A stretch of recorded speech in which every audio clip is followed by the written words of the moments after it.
और ये सवाल सबसे बड़ा है कि वक्फ कानून को लेकर एक तरफ हिंसा हो रही है, दूसरी तरफ आज सुप्रीम कोर्ट में करीब 2.5 घंटे तक सुनवाई हुई दर्शकों, जिसके बाद अब गुरुवार को फिर सुनवाई होगी। लेकिन सुनवाई के दौरान कोर्ट ने केंद्र सरकार से सवाल पूछे तो कानून के विरोध में कपिल सिब्बल ने दलीलें दी और सुनवाई शुरू हो चुकी है। अब सवाल यहां यह खड़ा होता है कि गुरुवार को क्या वक्फ कानून पर स्टे लगेगा या नहीं। देखिए रिपोर्ट। वक्फ कानून के खिलाफ सुप्रीम कोर्ट में 1-2 नहीं बल्कि 73 याचिकाएं लगाई गई हैं। बुधवार को करीब 2.5 घंटे तक सुनवाई हुई।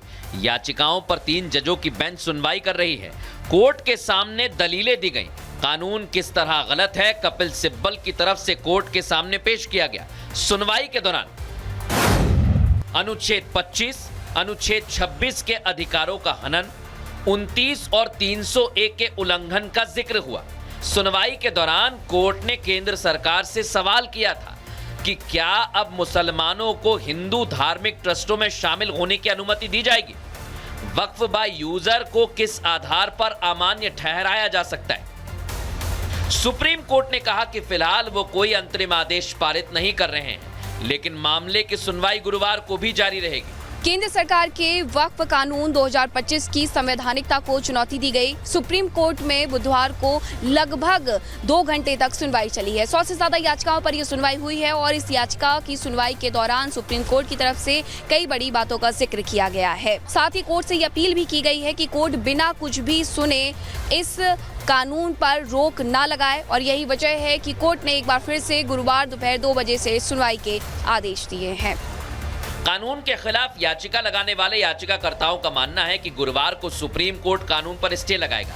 कांग्रेस नेता सुप्रीम कोर्ट पर भरोसा जता रहे हैं, लेकिन सरकार की तरफ से पहले ही कैविएट दाखिल की गई है कि उनका पक्ष सुने बिना कोई फैसला न लिया जाए। अमेंडमेंट बिल के जो अनकॉन्स्टिट्यूशनल उसमें क्लॉजेस डाल दिए गए हैं, उसके खिलाफ में हमने अपने पॉइंट्स अपना PIL पेश किया था। CJI साहब ने एक बहुत ही तारीखी बात कही। उन्होंने कहा कि the history of the past 100 years can not be rewritten. तो ये हमारे लिए सबसे ज़्यादा इम्पोर्टेंट बात है। जो अमेंडमेंट है वो बिल्कुल संविधान सम्मत है और उसमें के अमेंडमेंट को जब आप देखेंगे, चाहे वो सेक्शन 3 का अमेंडमेंट हो, सेक्शन 9 का अमेंडमेंट हो, सेक्शन 14 का अमेंडमेंट हो, सेक्शन 36 का अमेंडमेंट हो, 83 में, तो कोई भी फंडामेंटल राइट का हनन नहीं हो रहा है। मेरी पिटीशन में कॉमन चीज़ तो वही है कि वक्फ अमेंडमेंट जो बिल है उसके जो प्रोविजंस हैं, जैसे वक्फ बाय यूजर्स है, उसको सरकार ख़त्म करना चाहती है। उस पर लगता है कि रोक लग जाएगी। भले ही वक्फ कानून का मुद्दा सुप्रीम कोर्ट के द्वार पर हो, लेकिन मजहबी मौलानाओं की मजहबी दुकान बाकायदा अभी से चल पड़ी है। कानून को गलत बताने में कोई कसर नहीं छोड़ी जा रही, लेकिन कुछ उन्हीं की कौम के धर्मगुरु हैं जो उनका भांडा फोड़ रहे हैं।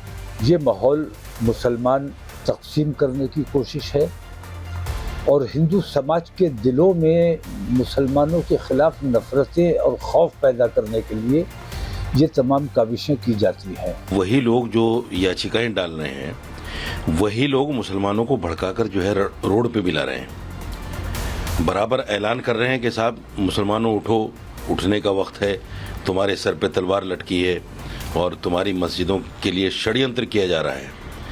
ये इस तरह के जो भाषण हैं लोगों के, ये बड़े गैर संवैधानिक भी हैं और समाज को तोड़ने वाले, नफरत फैलाने वाले बयान हैं।